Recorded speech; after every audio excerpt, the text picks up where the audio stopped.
Bonjour à tous. C'est un vrai plaisir d'être encore parmi vous dans cette magnifique ville d'Aix-en-Provence. Je suis Marie Viseau, je suis journaliste au Figaro. J'ai le plaisir d'animer cette session passionnante cet après-midi. Alors encore plus passionnante autour de ce sujet qui va nous animer pendant une heure et qui vient bouleverser la représentation que l'on s'est longtemps fait de l'entreprise. Le titre de notre session, les entreprises essentielles au bien-être des sociétés, une vraie question. L'entreprise est un acteur de plus en plus incontournable dans les économies contemporaines. C'est un pensif que je suis en train de vous donner. Mais aujourd'hui, elle se situe au croisement d'un nombre croissant d'intérêts, des intérêts divers, divergents parfois aussi. L'entreprise n'est plus simplement le lieu où se rencontrent, voire s'affrontent le capital et le travail. Ses décisions et sa stratégie, son comportement affectent désormais l'ensemble des sociétés, comme le dit le titre de notre table ronde. Le monde de l'entreprise se retrouve aujourd'hui pris en étau, on peut le dire, entre l'entreprise à mission, un concept qui prend de plus en plus de place et dont on ne parlait pas encore il y a quelques années, et l'entreprise à la Friedman, dont on le sait, le but quasiment ultime est de faire des profits.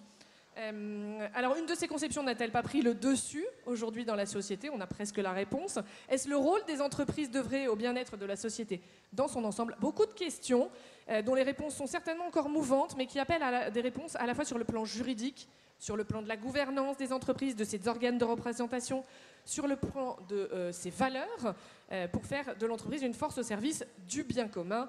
Encore une fois, ce bien commun dont on parle depuis ce matin. Avec nous, pour parler de tous ces sujets, alors nous avons trois formidables représentants du secteur de l'assurance. Quelle chance nous avons. Nous avons Stéphane Dedeilhan, qui est directeur général de CNP Assurance, Nicolas Gomard, qui est vice-président et directeur général du groupe Matmut. Nous avons Olivier Jaillon, qui est directeur général de Wacam, c'est la néo-assurance, moi j'appelle ça la néo-assurance. Et puis nous avons par ailleurs le plaisir d'avoir avec nous Hong Wang, fondatrice et directrice générale de l'ONG Change, Bertrand Dumazy, qui est PDG d'Edenred, et Hervé Monjotin, qui est PDG de Socotec. Et pour nous accompagner tout au long de cette table ronde, nous avons l'honneur d'avoir avec nous le vice-président du Cercle des économistes, Bertrand Jatquilla. C'est d'ailleurs à lui que je vais passer la parole pour l'introduction à cette table ronde. J'en profite pour vous dire que ce débat est aussi le vôtre, que nous aurons un temps de questions et d'échanges avec vous à la fin de la session.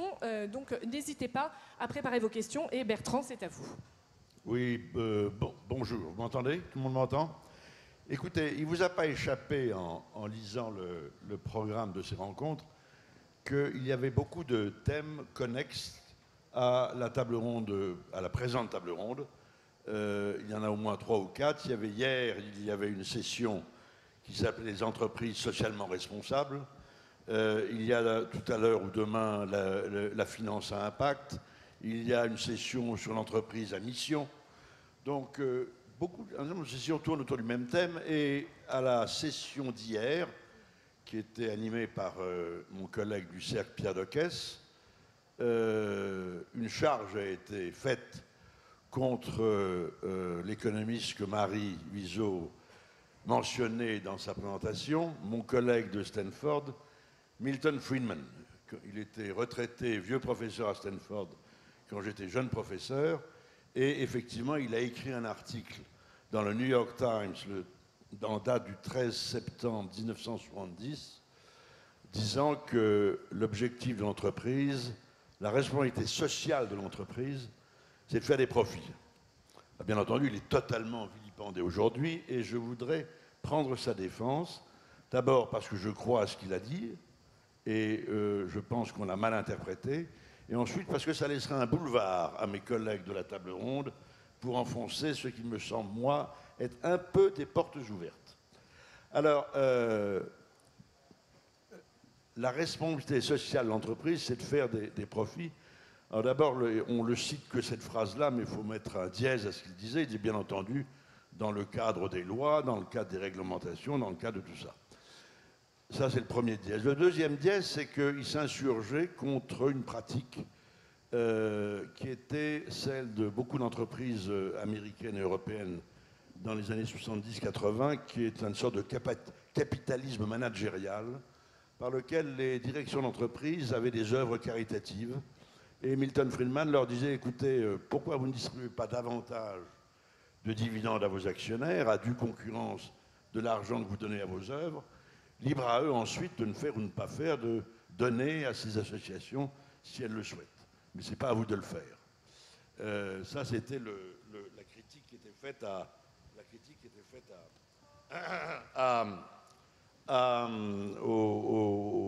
par Milton Friedman de l'entreprise. Et puis,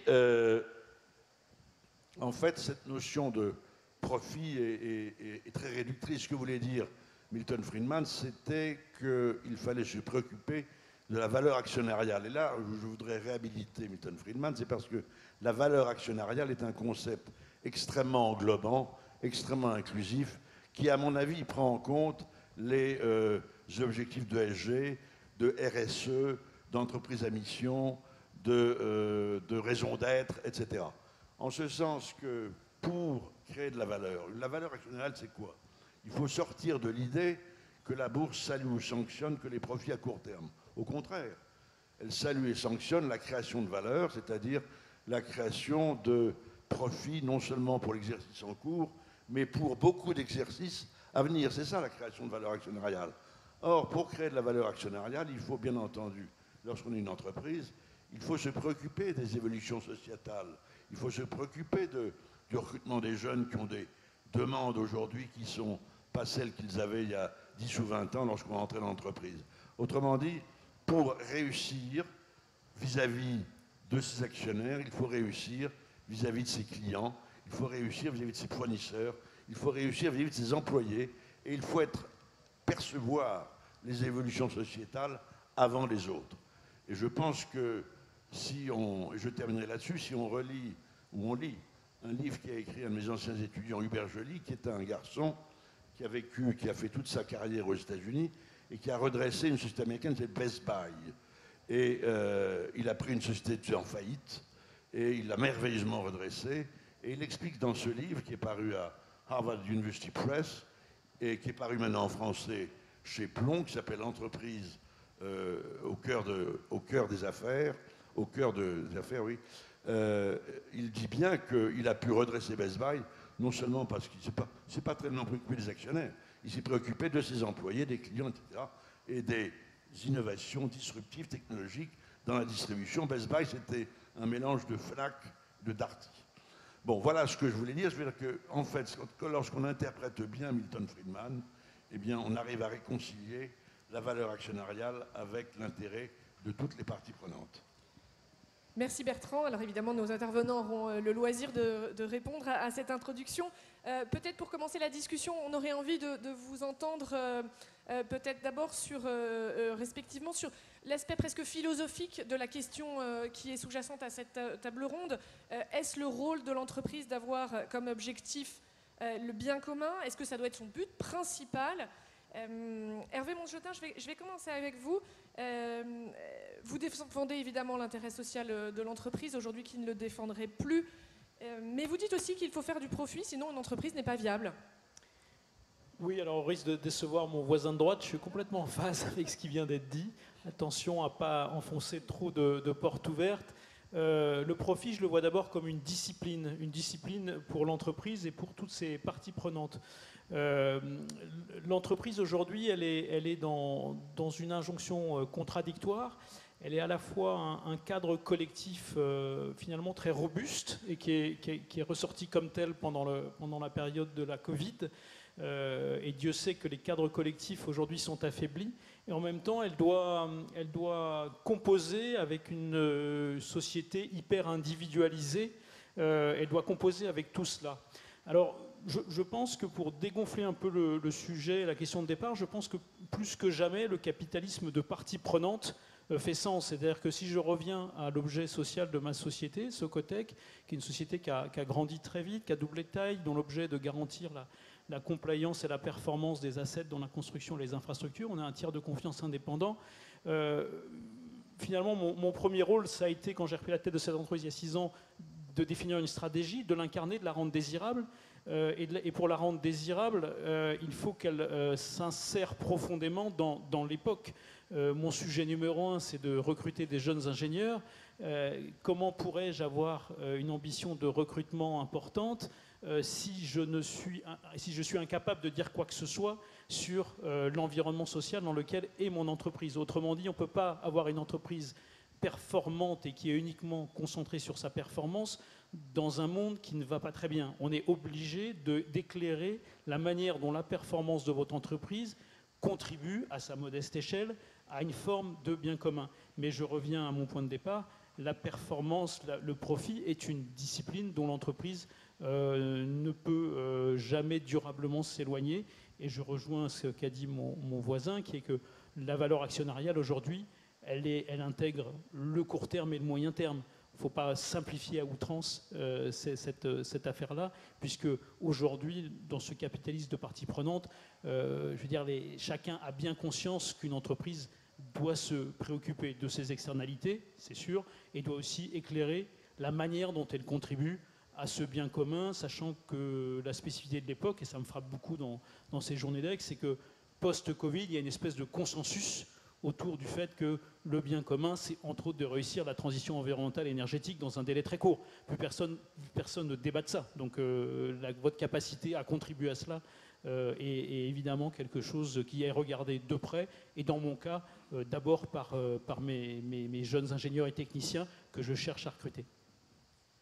Nicolas Gobard, vous, pour ce premier commentaire un petit peu à chaud sur le sujet, vous dites que ce rôle de bien commun pour l'entreprise lui donne aussi de plus en plus un rôle politique.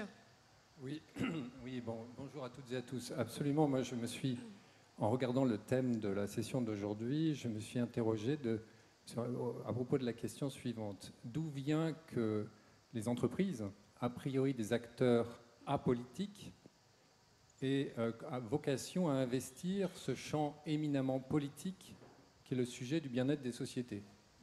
Qu'est-ce qui fait qu'on en est arrivé là, en fait, en quelque sorte? Alors, je passe, bien entendu, sur quelques cas de démarche spontanée, et en tant que dirigeant mutualiste, je peux témoigner du fait que cette démarche est présente depuis longtemps. Mais je pense qu'il y a d'autres raisons qu'il faut chercher un peu dans l'histoire, un peu économique moderne. La première, c'est que nous avons connu, dans les années 1980, un virage néolibéral fort, dont les conséquences sont connues de tous. Mondialisation, échanges qui se sont considérablement facilités au niveau mondial, émergence de nouvelles puissances économiques majeures, dont la Chine, émergence de géants du numérique, sous une forme d'oligarchie, et en même temps, d'une certaine façon, sous l'effet de la loi des rendements décroissants, la perte de sens et la désaffection, le sentiment de déclassement de plus en plus fort d'une partie des populations, en particulier en Europe, vis-à-vis des élites, et un affaiblissement très net, populisme, etc., un affaiblissement assez fort de systèmes de démocratie représentative. Donc on a bien vu qu'il y a une forme de balancier d'un rôle politique qui s'est exercé finalement d'une certaine façon au détriment des dépositaires de cette notion du bien-être commun, vers des acteurs qui, au départ, n'étaient pas forcément préparés à ça et s'en sont saisis. Au point même que certains, au niveau de la Commission européenne, parlent d'un système potentiel d'organisation politique au niveau des démocraties occidentales, qui est un système d'algocratie privée. Alors qu'est-ce que ça veut dire, algocratie? Ça veut dire un système fondé sur des algorithmes dictés par des acteurs privés. Ça, c'est le premier point. Le deuxième point, dans le même temps que ces systèmes politiques s'affaiblissaient, ils ont de plus en plus délégué à des autorités indépendantes le fait de transmettre aux acteurs privés la poursuite du bien commun. Par quel instrument? Via la régulation. La régulation, moi je peux vous dire en tant que dirigeant de l'assurance, la régulation c'est un sujet qui est au top de nos priorités en termes de suivi. Pourquoi? Au départ, la régulation dans l'assurance, c'était il faut s'assurer que les acteurs sont en mesure de faire face à leurs engagements vis-à-vis des assurés. Très clair. Et puis le champ s'est élargi. Le champ s'est élargi à la protection du consommateur. Il s'est élargi à des missions fondamentalement régaliennes. La lutte anti-blanchiment, la lutte contre le financement du terrorisme. Et enfin, plus récemment, les entreprises se voient, dans le cadre de réglementation, imposer un cadre de lutte contre le réchauffement climatique via un certain nombre de directives que vous connaissez, taxonomie, SFDR, sans parler de la nouvelle directive qui arrive en 2024, qui est la CSRD. Donc vous voyez que par le biais de la régulation portée par des acteurs dont la légitimité démocratique est quand même questionnable, c'est-à-dire ces autorités indépendantes, portées par la régulation, et les acteurs économiques, que sont les entreprises, se sont vus investis d'une mission qui est celle du bien commun. Donc on a finalement deux modèles. On a un modèle qui est proche du modèle américain, d'un modèle potentiel de l'algocratie privée, et un autre modèle possible, qui est le modèle de la surrégulation, la régulation étant perçue comme l'alpha et l'oméga, finalement, de la poursuite du bien commun. Je pense, à titre personnel, qu'il nous faut, et c'était un des engagements qu'on doit prendre, il nous faut sortir de ce dilemme. Il faut essayer de trouver, dans une forme de rénovation du contrat social, un mode de fonctionnement qui, bien entendu, laisse la place à la régulation, elle est indispensable, mais en même temps laisse la place à l'initiative d'acteurs privés qui permettent, dans une sorte de partenariat public-privé en quelque sorte, qui permettent de sortir de cette situation fondamentalement délétère, à savoir une régulation dictée par des acteurs non démocratiques ou peu démocratiques, et d'autre part le risque d'une algorithmie privée. Voilà. Je terminerai par un exemple, c'est un peu long, désolé. La question de la donnée. Si on veut véritablement développer une politique de prévention en France, il faut absolument que les acteurs de la santé, quels qu'ils soient, et en particulier les assureurs, puissent avoir accès à ce qu'il est convenu d'appeler le système national des données de santé, qui est un système exceptionnel, d'une exceptionnelle qualité. Aujourd'hui, la réglementation, notamment la CNIL, nous impose des contraintes telles qu'il est très difficile de profiter de manière raisonnable, raisonnée, légitime de ce système. Je pense que dans le système que j'appelle de mes voeux, il faut absolument qu'on puisse, dans un cas comme celui-là, arriver à trouver les termes de ce fonctionnement commun, pouvoir public, entreprise, pour justement faire progresser le bien commun. Merci. Merci Nicolas. Alors Olivier Jarion, vous allez même un petit peu plus loin dans la réflexion, si j'ose dire, puisque Nicolas vient de nous décrire un cercle vertueux, État-entreprise. Quasiment, vous dites, enfin vous considérez que finalement la sphère publique, quand on parle de bien commun, et bien finalement elle n'est plus nécessaire. J'y vais un peu fort, hein, je résume votre pensée, j'y vais un peu fort. Oui, bonjour à tous. Alors, pas nécessaire, je dirais, en fait, elle est plutôt nécessaire, mais pas suffisante. Donc, on est dans un pays un peu particulier en France, hein, où 60% du PIB est de la dépense publique, mais ce n'est pas le cas dans tous les pays, hein, ni en Europe, ni dans le reste du monde, très clairement. Et il n'est plus à prouver que la sphère privée a une puissance financière, et je ne vais pas citer d'exemple, mais parfois beaucoup plus impactante et beaucoup plus puissante que la sphère publique. Donc ça oblige la sphère privée à être totalement impliquée dans les changements de notre économie et donc dans le bien-être de nos concitoyens. Donc on peut prendre quelques exemples. Moi, j'aime bien être concret, mais on peut prendre l'exemple aujourd'hui. On essaye de lutter contre l'inflation, qui est un fléau pour les Français ou les autres. Et on voit que sur des biens de consommation primaire, comme l'énergie, eh ben, quand on fait des efforts, eh ben, je ne citerai pas de nom, mais 15 centimes de réduction du prix de l'essence viennent de l'État, 10 centimes viennent d'un grand énergéticien. Donc on voit bien que les puissances financières sont à minima alignées, si ce n'est déséquilibrées, en faveur de la sphère privée.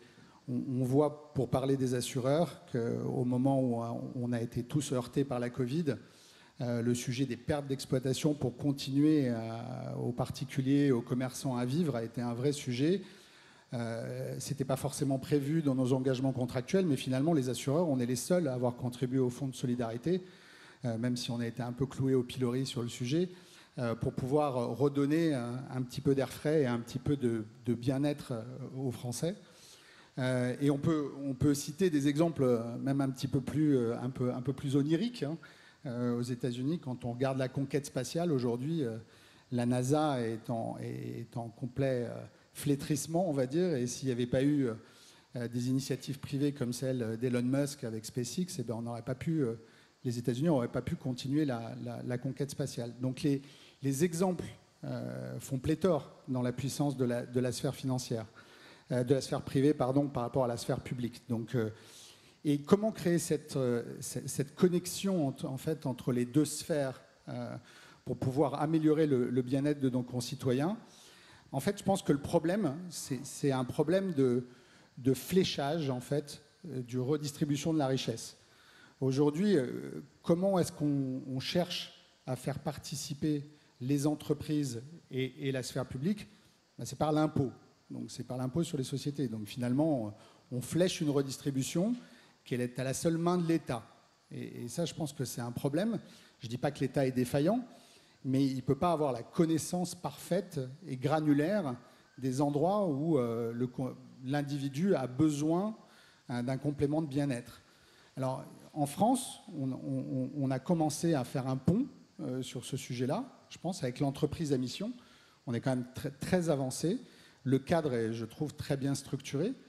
Et donc là, on va un peu plus loin de l'entreprise à la Friedman. On dit, OK, il y a un affectio societatis pour faire du profit. Le profit est indispensable. Hein. Vraiment, je ne conteste pas ce point.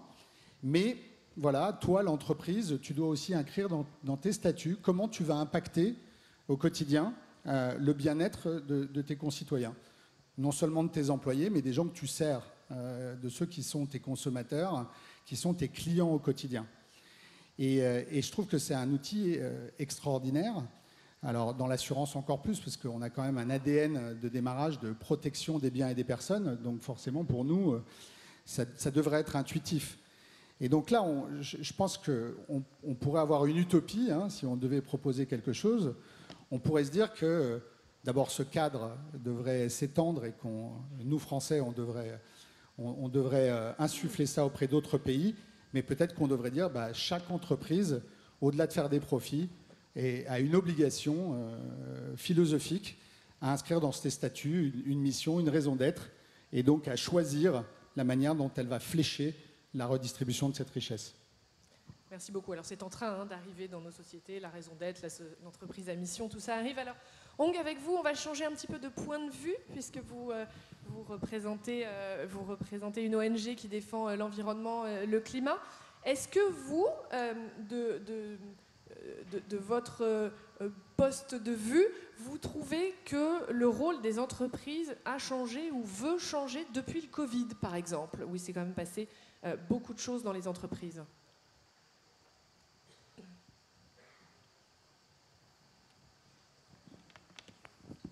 Thank you. Merci, j'espère que j'ai bien compris tout ce qui a été dit. Merci pour cette question. Je dois vous dire que j'étais très surprise d'être invitée. Nous sommes une ONG qui vient du Vietnam, mais d'être à côté de tous ces représentants du secteur privé. Mais je vois qu'au-delà de nos perspectives qui peuvent différer, nous avons plus de points communs que je n'imaginais. Par rapport à votre question, donc, je fais partie d'une ONG depuis 20 ans. Et depuis ces 2 décennies, au début, je pensais que les entreprises privées représentaient le diable. Elles sont polluantes, elles sont délétères en matière de changement climatique, mais plus tard, j'ai compris que nous avons tous une mission à accomplir. Et les entreprises, certes, doivent générer du bénéfice. Telle est leur mission. Parfois, on pense que notre mission est forcément plus importante que celle des autres.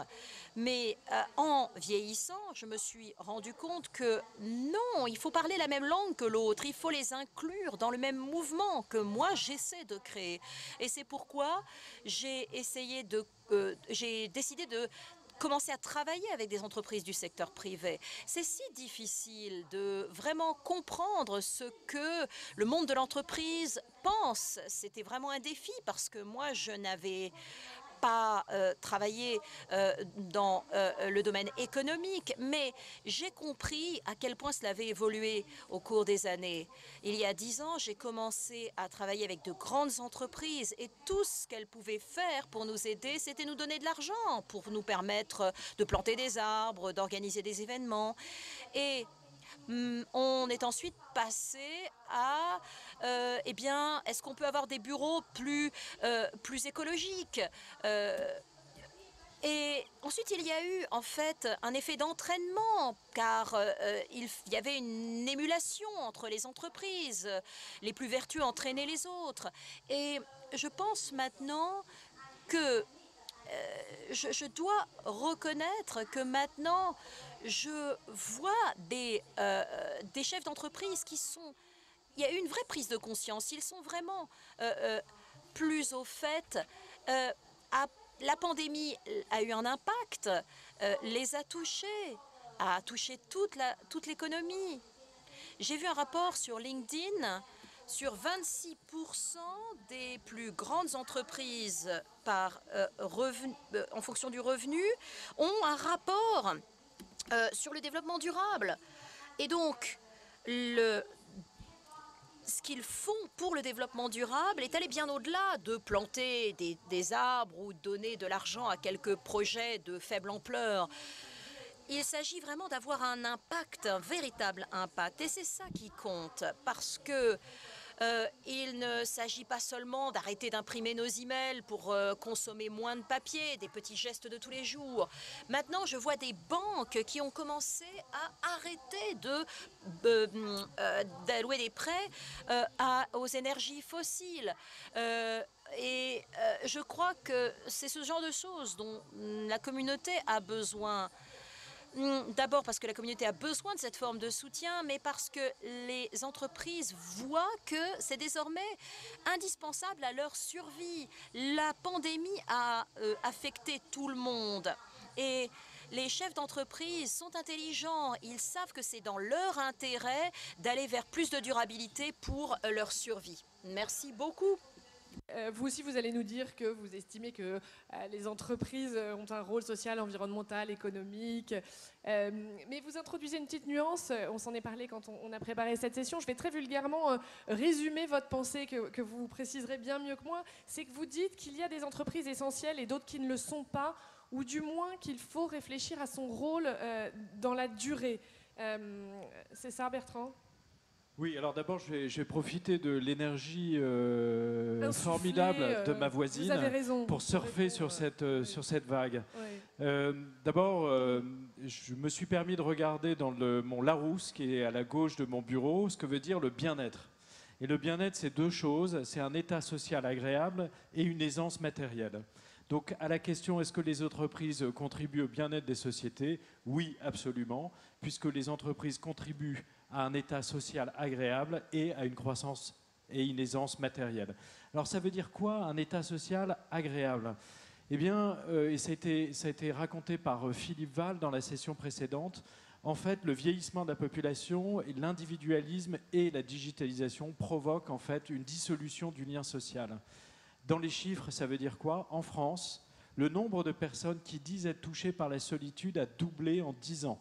Et on est passé de 10% à 14%, mais plus inquiétant, chez les jeunes, on est passé de 2 à 15%.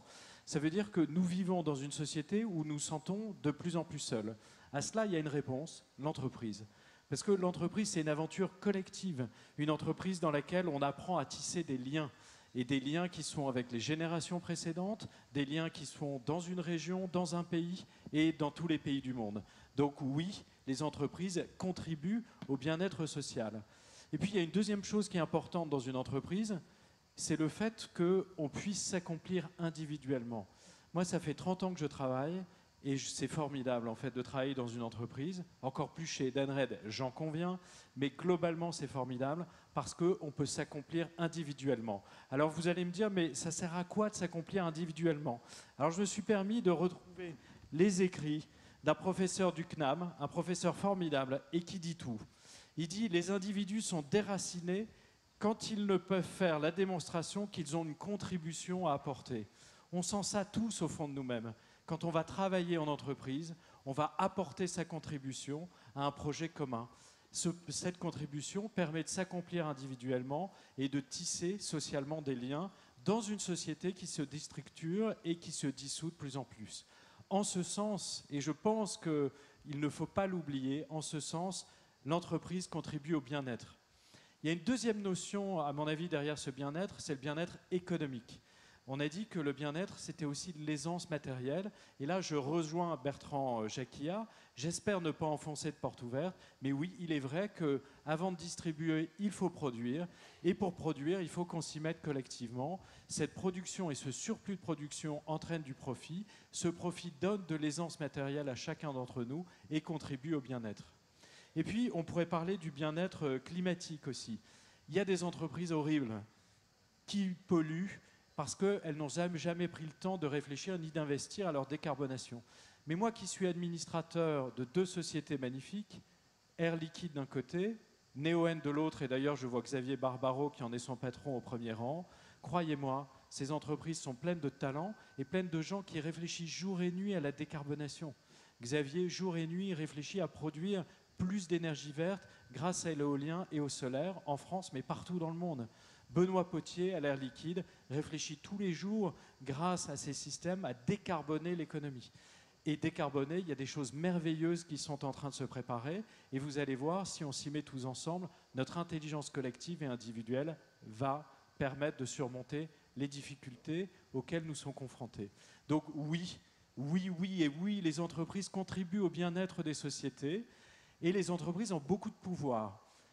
Si on réfléchit aux chiffres d'affaires cumulés d'Amazon, de Google, de Microsoft et d'Apple, c'est le PIB de l'Espagne.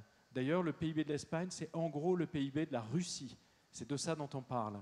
Et moi qui ai la chance de diriger une entreprise technologique, je me rends bien compte des grands pouvoirs qu'on a, soit pouvoir financier, soit le pouvoir de la data. On collecte des teradata tous les jours, toutes les semaines. Et la question qui se pose à nous, c'est avec ce pouvoir, et puisque nous pouvons contribuer au bien-être des sociétés, comment allons-nous utiliser ce pouvoir? Et c'est là où je rejoins votre introduction. On peut faire probablement, comme on se l'est dit avant cette réunion, probablement encore mieux, et je pense que ce sera le sens de votre deuxième question. Merci beaucoup. Alors Stéphane de Deyan, de la difficulté de passer en dernier, il y a déjà beaucoup de choses qui ont été dites. On va vous entendre quand même en quelques mots. L'économie du bien commun, Jean Tirole, ça vous a marqué on vous écoute, je ne prends pas plus de temps, je vous laisse la parole. Non, mais effectivement, c'est une lecture qui a été extraordinairement inspirante pour moi, parce qu'au fond, la question qu'on est en train de se poser là, c'est comment est-ce qu'on concilie l'intérêt particulier et l'intérêt général. Et ce que je trouve formidable dans la pensée de Jean Tirole, c'est qu'il donne un mode d'emploi. Alors, non seulement il nous incite, nous, chefs d'entreprise, à avoir une acception large de comment on s'insère dans notre écosystème, mais il pousse le raisonnement beaucoup plus loin en nous incitant à avoir une réflexion extraordinairement précise, systématique, systémique, finalement, de toutes ces interactions autour d'une idée simple, c'est qu'il faut évidemment identifier ces externalités positives, identifier ces externalités négatives et essayer finalement au maximum de se stimuler soi-même en internalisant les externalités négatives. Alors, le principe de base, c'est le principe pollueur-payeur. Évidemment, l'exemple emblématique, c'est la taxe carbone. Et moi, je n'ai pas du tout envie d'attendre, si vous voulez, ça m'a renvoyé une responsabilité individuelle. C'est-à-dire que moi, je n'ai pas envie d'attendre l'intervention de l'État pour me dire que je peux avoir une acception large du positionnement de l'entreprise avec ses parties prenantes. Et au fond, par exemple, on a décidé, avec Philippe Paim dans le groupe La Banque Postale CNP Assurance, de se mettre un prix interne du carbone. Parce qu'au fond, ça nous oblige à internaliser une externalité négative et ça nous oblige à être beaucoup plus rigoureux dans la façon, parce que ça nous crée une contrainte, une auto-contrainte. L'autre chose qu'on a faite quand on a défini la raison d'être de CNP Assurance, c'est qu'on a vraiment listé nos parties prenantes. On en a identifié 6, collaborateurs, clients, partenaires, actionnaires, sociétés, planète. Et on s'est dit, c'est quoi notre utilité pour chacune de ces parties prenantes? On a formalisé un engagement vis-à-vis de chacune de ces parties prenantes. Chaque engagement, on l'a décliné en 3 objectifs. Ça nous fait 18 objectifs. On a mis 21 KPIs autour. Et aujourd'hui, on parle de notre singularité stratégique. On va aller la chercher en incarnant notre raison d'être et en monitorant cette incarnation au travers de tous ces KPIs. Donc, je crois qu'on a été très inspiré par la pensée de Jean Tirole en ayant une vision extraordinairement rigoureuse et systématique de cette analyse de qu'est-ce que ça veut dire que d'être une entreprise qui essaye de concilier intérêt particulier et intérêt général en ayant une vision, en ayant décortiqué son impact sur son écosystème et ses différentes parties prenantes. Oui, donc effectivement, on se rend compte en vous écoutant que finalement ce qu'on théorise ensemble depuis une demi-heure se retrouve concrètement dans vos activités au quotidien. Et c'est peut-être là-dessus qu'on a envie de vous entendre. Hein. On a encore évidemment plein de questions. Il nous reste 10 minutes, donc on va y aller vite. Alors Olivier Jaillon, si vous devez me donner un exemple de ce que vous faites au quotidien pour le bien-être en tant qu'assureur des sociétés. Alors, je peux citer deux choses, s'il faut être rapide, effectivement. Donc, je vais définir le nom de néo-assureur. Nous, ce qu'on fait, c'est qu'on essaye de concevoir des produits pour tous les nouveaux usages. Je ne vous cacherai pas, il y a un grand changement de paradigme dans l'économie depuis des années, entre la propriété qui va vers l'usage. Et donc, par exemple, quand on a jeté des trottinettes dans la rue et qui n'avaient même pas de cadre législatif et de responsabilité, on a été capable de les assurer à la minute pour que vous soyez protégés quand vous les utilisez. On a fait la même chose avec plein de plateformes, avec Uber, avec Amazon, chez Wacom. Et donc ça, c'est quelque part permettre à chacun de nous de profiter de ces nouveaux usages, parce que c'est un vrai changement de paradigme pour nous les assureurs, parce qu'on était habitués à analyser les datas du passé pour prévenir l'avenir. Là, c'est des nouveaux usages, on n'a pas de data du passé, donc il faut prédire avec des proxys et puis s'ajuster rapidement pour que tout un chacun, vous puissiez utiliser tous ces, par exemple, nouveaux moyens de mobilité ou encore tout autre nouveaux usages. Donc ça, c'est un de nos impacts forts, je pense, sur la société. Notre deuxième impact fort sur la société, c'est qu'on a fait le choix chez Wacom, il y a déjà 2 ans, de faire la trajectoire de la société à mission dont je parlais avant, qui pour moi, à mon avis, est un levier d'implication de la sphère privée dans le bien-être de chacun absolument merveilleux. Et on vient de créer un fonds de dotation où on collecte quelques centimes d'euros sur tous les contrats qu'on souscrit dans les 32 pays européens dans lesquels on est présent. Et en collectant ces quelques centimes d'euros, on abonde ce fonds de dotation. Et ce fonds de dotation lui-même permet de choisir des causes et de financer des activités à but non lucratif un peu partout en Europe. Donc concrètement, voilà, on se sert de notre métier d'assureur pour créer du bien-être. Et je finirai peut-être par un point qui m'a beaucoup intéressé dans la définition du bien-être que tu avais, qui était de dire, l'individu sent du bien-être quand il est impliqué, c'est-à-dire quand il a une valeur ajoutée.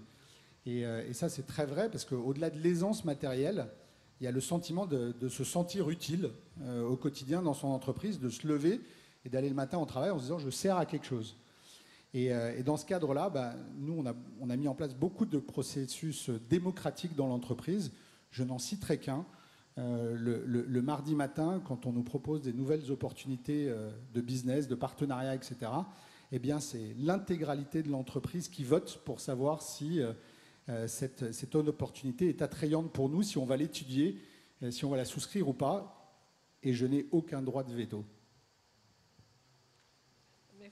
Merci beaucoup. Nicolas Gomard, vous l'avez dit rapidement tout à l'heure, vous avez la spécificité d'être à la tête d'une organisation mutualiste, donc d'un schéma qui a pu paraître un peu ringard. Hein, il y a je m'autorise à prendre ça pour moi, il y a quelques années, et qui aujourd'hui est un modèle de développement citoyen et qui plaît beaucoup aux jeunes. Est-ce que vous pensez que ce sont les entreprises qui ont un rôle moteur dans le changement de comportement des citoyens, ou est-ce qu'au contraire, c'est la pression des citoyens qui font évoluer les entreprises? Alors déjà, je ferai une petite remarque sur le terme ringard. Oui, qui n'était pas très gentil, je reconnais. Pardon.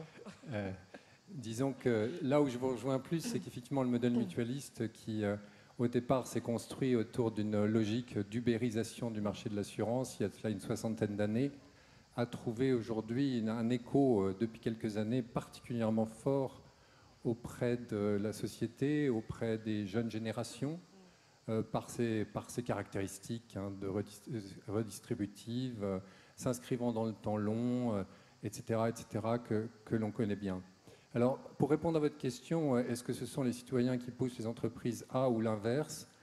Si je me place d'un point de vue mutualiste, on a toujours été dans cette démarche spontanée, côté entreprise, justement de réfléchir en permanence à ce qui fait corps, à ce qui permet justement de mutualiser, hein, c'est le terme, dans une logique initialement assez affinitaire, il faut le reconnaître, autour d'un projet commun. Donc je pense sincèrement que les entreprises ont la capacité à entraîner et qu'elles ne le font pas uniquement sous la pression d'une pression quelconque d'une génération ou d'un environnement. Je pense sincèrement qu'elles ont la capacité à entraîner les choses par elles-mêmes. Et pour terminer, je dirais que sur cette notion d'entreprise à mission, nous n'avons choisi clairement de ne pas retenir ce statut d'entreprise à mission parce que, d'une certaine façon, nous étions tombés dans la marmite directement Déjà, quand nous étions longtemps. petits. Ouais. Merci. Ouais. Merci à vous. Bertrand Dumazy, alors vous, avec ce qu'on connaît peut-être le plus de votre activité, qui est la carte ticket restaurant, mais qui est très loin de résumer tout ce que vous faites pour le bien-être des sociétés. Enfin, d'ailleurs, vous pourrez nous en dire un demi-mot. Est-ce que vous faites aussi des choses en interne? Parce que ce qu'on se dit aussi depuis tout à l'heure, c'est que le salaire pour un collaborateur aujourd'hui, ça ne suffit plus à son bien-être. Il lui faut aussi d'autres choses. Oui, alors, à votre question, je citerai 2 exemples. Et la question qu'on se pose chez Edenred en permanence, c'est la question n'est pas de savoir si Edenred est prospère, la question n'est pas de savoir si Edenred maîtrise des technologies digitales de pointe, la question est de savoir au service de quoi et à quelle utilité on va mettre ces technologies et cette prospérité. Et je vais vous donner 2 exemples qui datent en fait des dernières semaines, et chaque semaine apporte son lot. En Afrique, dans un pays qui s'appelle le Cameroun, on a été contacté par l'État camerounais qui dit des subventions tombent pour aider les agriculteurs camerounais à produire mieux, mais on ne sait pas en fait si ces subventions arrivent vraiment jusqu'aux agriculteurs et on ne sait pas comment ces subventions sont utilisées. Vous, Edenred, vous êtes le champion mondial de l'argent fléché, c'est-à-dire de l'émission d'argent digital qui arrive sur un téléphone portable et qui ne peut être dépensé que pour l'objet pour lequel cet argent a été créé. Eh bien, on a démarré un programme pour 600 000 agriculteurs au Cameroun qui reçoivent leurs subventions sur leur téléphone portable, mais qui ne pourront le dépenser que pour acheter de l'intrant, c'est-à-dire des semis et des engrais de grande qualité. Il y a 3 mois, on a été appelé par l'État roumain qui nous a dit, voilà, on a en Roumanie à peu près 600 000 retraités qui sont issus de l'ère Ceausescu, qui reçoivent une pension toute petite. Et on aimerait les aider puisque face à la crise économique qui s'annonce et à l'inflation, on sait que ces personnes âgées se nourrissent mal. On ne veut pas leur donner de l'argent parce qu'on sait que cet argent peut être utilisé de manière universelle, voire thésaurisé. Est-ce que vous pouvez utiliser votre technologie en Roumanie pour que ces personnes âgées reçoivent de l'argent digital sur un téléphone portable, mais cet argent Edenred Roumanie ne pourra être utilisé que pour acheter de la nourriture? On a dit oui, on sait faire. On va travailler jour et nuit pour le faire, parce qu'en fait, ces dames, et c'est en général des dames de 83 ans d'âge moyen, sont nos grands-mères, et donc on a envie de leur être utile. On a juste une difficulté, c'est peut-être qu'à 83 ans, l'accès au digital va être difficile. Eh bien, sachez que le premier jour de ce programme, on a eu 30 000 personnes inscrites et un taux d'utilisation de 80%. Et des exemples comme cela, d'utilisation de la technologie d'Edenred, d'argent fléché, au service de la population ou au service des salariés, on en a toutes les semaines. Et toutes les semaines, on se dit, oui, on est prospère, oui, on maîtrise bien la technologie. La vraie question pour nous, c'est comment pouvons-nous être encore plus utiles ? Merci.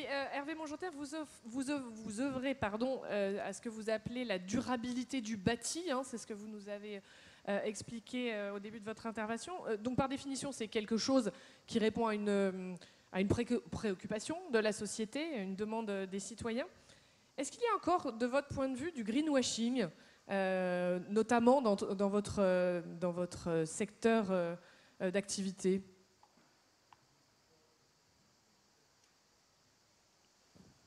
Merci. Effectivement, nous, on est au service de la durabilité du bâti et des infrastructures. On a la grande chance d'avoir ça dans notre ADN depuis l'origine, ce qu'on exprime aussi dans notre raison d'être. Et ça, c'est un atout formidable que votre activité soit porteur de sens depuis son premier jour. Il se trouve que derrière le mot durabilité, on met d'autres choses aujourd'hui que ce qu'on mettait dans les années 50. Pour revenir à votre question sur le greenwashing, je pense que sur la filière construction, qui est à l'origine, suivant les pays que vous considérez, entre 25 et 35% des gaz à effet de serre, c'est un peu tôt pour le dire, parce que cette filière, elle est au début de son mouvement. Mais fondamentalement, ce qui me frappe quand même dans cette affaire, c'est que d'une part, pour tout ce qui a trait à la mesure des externalités négatives des sociétés et de leur réinternalisation éventuelle, il y a quand même un resserrement de toutes les mailles qui permettent de mesurer ça. Donc il y aura toujours des contournements, il y aura toujours des fraudes, la nature humaine est ainsi faite, mais je suis assez frappé par le fait qu'il y a de moins en moins la place pour des choses un peu trop superficielles. Et ensuite, pour ce qui nous concerne, nous, parce que finalement, notre société, sur l'enjeu des externalités, c'est un peu limité. Moi, c'est des 10 000 ingénieurs, techniciens et un parc de véhicules, mais ça se limite un peu à ça, donc c'est pas très compliqué à régler. Sur la question de notre contribution à la transition environnementale et énergétique dans la filière construction et infrastructure, ce qui est une manière de donner un sens à ce que nous faisons et permettre à chacun de s'accomplir au-delà de sa contribution technique, on s'est mis en mouvement pour prendre la mesure de l'ensemble des missions qui contribuent dans ce que l'on fait au quotidien à cette transition. Et là, on l'a fait en se raccordant, ce qui est un travail un peu besogneux et un travail de bénédictin, à la taxonomie européenne, qui est quelque chose qui évolue assez lentement, mais qui se met en place. Et d'une certaine manière, je pense que là, il y a un espace pour le soft power européen assez puissant, qui est de se mettre d'accord à travers la taxonomie sur ce qui contribue. Alors on trouve tous que ça va passer vite, mais sur ce qui contribue fondamentalement à la transition environnementale et énergétique. Donc c'est une façon, le raccordement à cette taxonomie pour moi est un enjeu absolument majeur pour nos entreprises. Merci beaucoup Hervé. Stéphane Dedeillan, en un mot, pourquoi et comment avez-vous l'impression d'être socialement utile au quotidien? Non, mais je crois que l'assurance, c'est un métier extraordinairement utile par nature. C'est d'ailleurs pour ça que je l'exerce avec une immense passion. Non, mais depuis ce matin, vous baladez là dans les amphis, qu'est-ce qu'on entend? On entend toutes les menaces sur les biens communs. La pandémie, les catastrophes naturelles et le problème du climat, le cyber-risque. Alors, tout ça, c'est des risques, et tout ça, évidemment, c'est de la matière première pour mon métier. Mais le problème de fond, c'est que ces risques-là, ils sont tellement intenses, et ils sont tellement soudains, et ils sont tellement violents, qu'ils sont de plus en plus difficilement assurables. Et qu'est-ce qui se passe si on atteint les limites de l'assurabilité? Alors là, on a un gros problème. Donc finalement, moi, comment je vois mon rôle, c'est comment est-ce qu'on peut repousser les limites de l'assurabilité. Alors, quelques exemples. Et je vous fais voyager dans mon bilan en allant du passif à l'actif. Au passif, c'est tous les engagements qu'on prend pour couvrir les risques. Là, notre principe, c'est la mutualisation.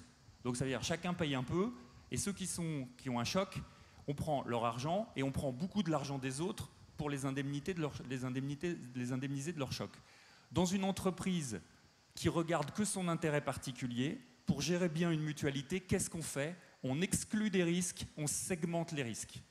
Moi, je pense que si on veut repousser les limites de l'assurabilité, il faut qu'on change complètement de logiciel et qu'on se demande comment est-ce qu'on comment on gère des mutualités de plus en plus inclusives. Parce que vous voyez bien que si on mutualise très largement, quand on inclut des risques nouveaux, leur supportabilité du point de vue du coût pour la collectivité est d'autant plus faible. Donc il faut qu'on repense complètement notre logiciel, arrêter de segmenter et d'exclure et être de plus en plus inclusif. Exemple, ce qu'on a fait chez CNP Assurance sur l'assurance emprunteur, on a supprimé toutes les surprimes pour les risques aggravés de santé. Voilà. Parce qu'on a une mutualisation très large et qu'on en fait un bien commun. Alors, une fois que les gens payent leurs primes, évidemment, on ne paye pas les sinistres tout de suite. Donc, on place l'argent. On est des investisseurs institutionnels importants. CNP, c'est 400 milliards de placements, 45 milliards qui arrivent à renouvellement tous les ans. Qu'est-ce qu'on fait de ces 45 milliards? Deux choses. Un, on exclut les projets qui font du gaz fossile, des énergies fossiles, puisque de toute façon, il y a déjà trop d'énergie fossile en circulation. On est en train de faire cramer la planète. Donc, on arrête. Et de l'autre côté, on flèche nos investissements vers ce qui stimule, finance la créativité autour des énergies renouvelables. Et ça, pour vous dire qu'on fait du Tyrol et qu'on fait rigoureusement, on regarde toute la trajectoire de décarbonation de notre portefeuille et on l'a fait certifier SBTI 1,5 degré pour démontrer que ce n'est pas du greenwashing. Voilà, c'est quelques exemples, mais ça veut dire qu'on change notre logiciel. Vous avez compris, hein? Alors, le temps est écoulé, mais je veux absolument donner le mot de la fin à notre amie Hong. Et je vais revenir avec une question que j'ai déjà posée tout à l'heure, mais que je veux lui poser parce qu'elle a un point de vue forcément différent et une réponse forcément différente. C'est quel est le rôle du citoyen dans tous ces changements? À quel point il donne de l'impulsion vers cette nouvelle fonction de l'entreprise pour le bien commun? Hong, qu'est-ce que vous en pensez? Thank you. Merci. S'il fait si chaud aujourd'hui, hein, n'est-ce pas? En Europe, je crois qu'on a eu le pire été. Et également, dans d'autres pays aussi, on a atteint des records, on a dépassé des records. Les scientifiques disent encore que ça, c'est le meilleur été si l'on pense à l'avenir, parce que ça va s'aggraver d'année en année. Attention. Donc, il est temps de travailler tous ensemble. Parce qu'aucune organisation, aucune société ne peut résoudre des problèmes d'envergure comme la pandémie du Covid ou le changement climatique isolément. Les sociétés certaines sociétés font énormément et font très bien pour le bien-être de la société, mais on doit faire mieux et on doit travailler sur le long terme, sur le plus long terme, et on doit le faire plus sérieusement. Notamment, pas seulement acheter des crédits de carbone au Madagascar.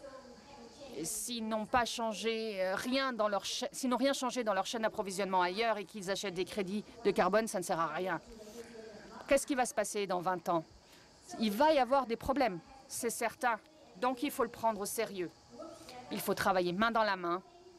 Et autre chose, il ne faut pas faire ça seulement pour la société, mais aussi pour le business. C'est bon pour tout le monde, pour la nouvelle génération, la génération Z, mais aussi pour l'avenir. Parce que la génération de Z sera la génération de l'avenir. Nous devons travailler avec elle pour façonner un meilleur avenir. Merci à vous tous. Ou est-ce qu'on a été trop bavard? On a été trop bavard, donc on sacrifie vos questions, pardon. Merci à tous d'avoir participé à cette session. Restez, il va y en avoir d'autres passionnantes derrière nous. Et très bonne fin de journée. Merci à tous nos intervenants. End of day. Thank you.